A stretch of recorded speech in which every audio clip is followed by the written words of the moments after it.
In order to fully understand ourselves, we must try to look back and understand our, our own species. So, for this chapter, we will be talking about behavioral inheritance. First, we're going to define these two words separately. Behavioral, behavior rather, is our reaction towards a stimulus. So this talks about any reaction if there is a stimulus. Inheritance talks about um, things that we inherit or we get from someone. So in this case, it is from our ancestors. So behavioral inheritance talks about the things, the behaviors that we get from our ancestors. Allow me to shortly discuss about the connection between evolution and behavior. We all know that the most accepted theory of evolution of mankind is that we all come from apes. This is also true with behavior, that the behaviors of our ancestors are being inherited by us. So whatever behaviors that our ancestors have is different from our behavior because behavior also evolves. Now, on later topics, we will be discussing more about this, the connection between the physiology of a person and his behavior. Now, instinct is an example of a behavioral inheritance. So, instinct, we inherited it also from our ancestors. Now, instinct is an innate pattern of behavior. Innate meaning we get it when we are born. So, innate pattern of behavior. For instance, as you can see in the picture, a mother caring for her child. That's a motherly instinct. So, it is said that all mothers have motherly instinct. So, her behavior towards any child is to take care. Next is the fatherly behavior or fatherly instinct rather. So as you can see, father drowns saving son. So the thing with this instinct is that it is a behavior that does not involve with logic. A person having this will just automatically act. For instance, as you can see in the picture, the father tried to save his son, but in the end, he also drowned.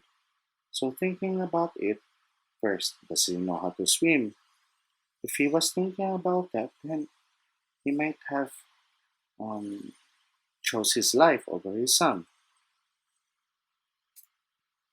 Next, types of innate behavior patterns. First is reflex, axis, and kinesis. We're going to discuss each of them thoroughly. Now, reflex is an example of an innate behavioral pattern. So, reflex is an automatic response to a stimulus.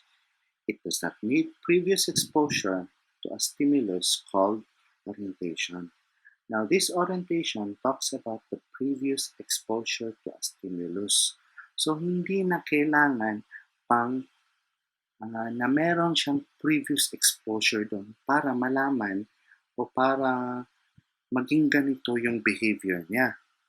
So meaning, kapag na-experience niya o may contact sa ganitong stimulus, automatic talaga na ganun talaga yung magiging behavior niya. For example dito, kapag pinalo yung tuhod mo ng reflex hammer, yung reaction mo, yung reflex mo is makakasipa ka ng konti. Kahit hindi mo gusto. That is if you have good reflexes. So, reflex talks about the automatic response or automatic reaction of your body to towards that certain stimulus. And taxis is a response to a stimulus resulting in movement towards or away from the stimulus. So, meron ng direksyon. Kasi if may stimulus, it's either lalapit siya or lalayo. A good example is a moth in a flame.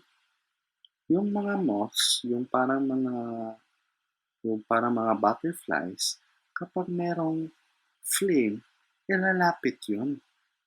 Hindi yun reflex tawag doon. Taxis yun. So that is their taxis. That is the innate behavior pattern of a moth.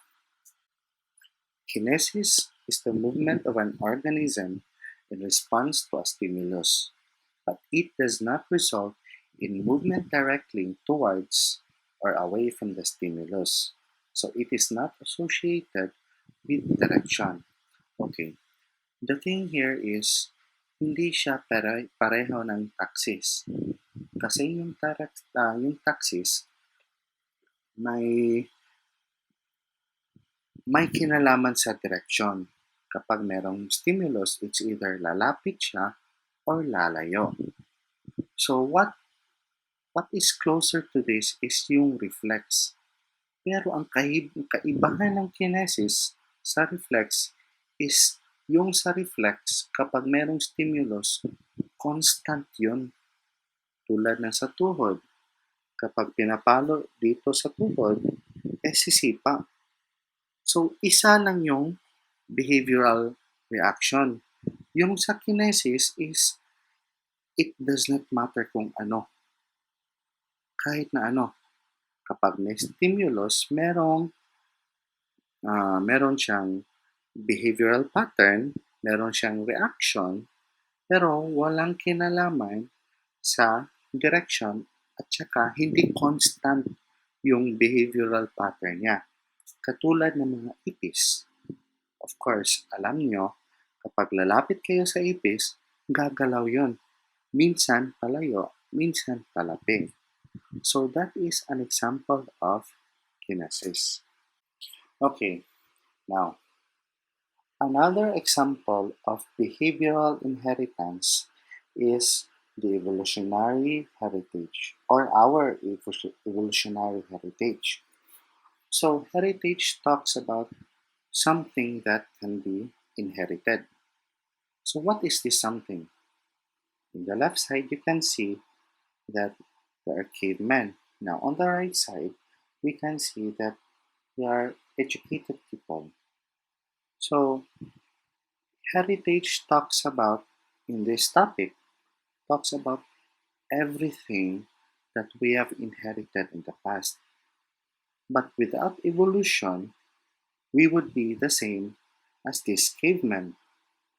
So the heritage that we inherit from each generation changes. So the tradition, the cultures, the language, even our body, it adjusts on what is needed in the present time. Now, talking about evolutionary heritage, this has a clear association with it, the nervous system, because the nervous system sets the limit. Nervous system talks about the brain and the spinal cords and to the nerves. Because the nervous system and our receptors are the basis for our behavior. For instance, what we see, that is the stimulus. What we hear, what we smell, what we taste and touch, that is the stimulus. Those are our receptors. Yun yung tatanggap at bibigay ng information sa ating brain at saka yung brain yung mag-process para magpakita tayo ng behavior. For instance, meron tayong nakita, parang scary siya. So, ma-process dun sa ating brain na scary yon. So, lalayo tayo. Yun yung ating behavior. Pero kung may nakita tayong scary, tsaka sabi ng brain natin, parang normal lang yon. So, it shows that we have no behavior towards that, or our behavior is neutral on what we saw. Speech has a big connection with behavior. Because dati, yung mga tao, kapag yung mga cavemen pa sila, yung speech nila, yung way of communication nila ay limitado. So, limitado din yung behavior na ipinapakita. Speech also serves as both input and output. Meaning, pwedeng maging source ng stimulus yung speech, pwede rin maging source ng behavior. Stimulus. Okay, as stimulus, kapag meron kang narinig na tao na galit sa'yo through words, kahit na hindi kayo nag face-to-face, kahit through phone lang, so nagpa-process yun. And dahil doon, magkakaroon ka ng behavior, either magagalit ka o sasaya ka, and pwede rin siya maging output. Kasi kung ano yung, for example, nasaktan ka physically. So you show your behavior through actions and speech. Now, maturation of behavior. Potentialities or possibilities of behavior are dependent on the type of brain we have as part of our species heritage. So, since we are humans, our brains are quite evolved. So, parang medyo high-end na yung utak natin i-compare sa ibang species. So, kapag pala yung brain natin ay hindi masyadong evolved kung ano lang yung kaya, then limitado din yung mga behaviors na pwedeng ipakita compared to us humans. Many behaviors depend on the central nervous system, the brain and the spinal cord. As the nervous system grows, this is called maturation. As the nervous system matures, new behaviors occur. So, kapag daw nag-iiba, parang fully grown na, fully mature na yung nervous system natin, iba na din yung mga behaviors na pinapakita natin. For instance, yung bata, kapag nakahiga yung bata, tapos nilagyan mo ng ng parang isang shining object sa kanyang line of sight, yung reaction niya ay parang gusto niyang hawakan. Yun, kasi shiny, naa-attract siya. Pero kung matanda na yung tao, kapag wala siyang interest doon, kahit shiny pa doon o hindi, iba yung reaction niya. Another example, ito, motor maturation are shown in walking. Example, we mature to walk, not learn to walk. So, nagmamature pala tayo, yung mga galaw natin is dependent kung mature na ba yung ating nervous system. Kasi kung hindi pa ready yung ating nervous system na gawin yon, kahit part pa siya ng heritage natin, kahit tayo ay mga tao na nakakalakad using our 2 feet, hindi pa rin natin yung magagawa kapag hindi pa mature ang ating central nervous system. So thus, we mature to walk, not learn to walk. Readiness for learning. Maturation governs readiness. A person does not acquire an ability through maturation alone because it requires learning. What matures is the readiness. So we're talking about here the connection between maturation and the readiness of learning of a person.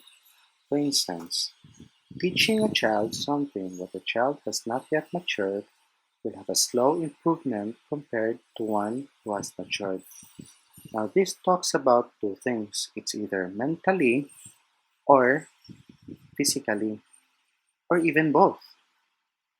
So, for instance, in physical, the child is not yet mature enough to learn to walk. So, he is not ready to learn. If you are going to teach a child to walk, kahit hindi pa ready yung brain niya, tsaka yung katawan niya, kasi motor coordination din yun eh. It involves the brain. Kapag hindi pa ready, matagal talagang matuto yon. Kapag tinuruan mo yung ready na, kasi nag-matured na, ready na yung kinakailangan,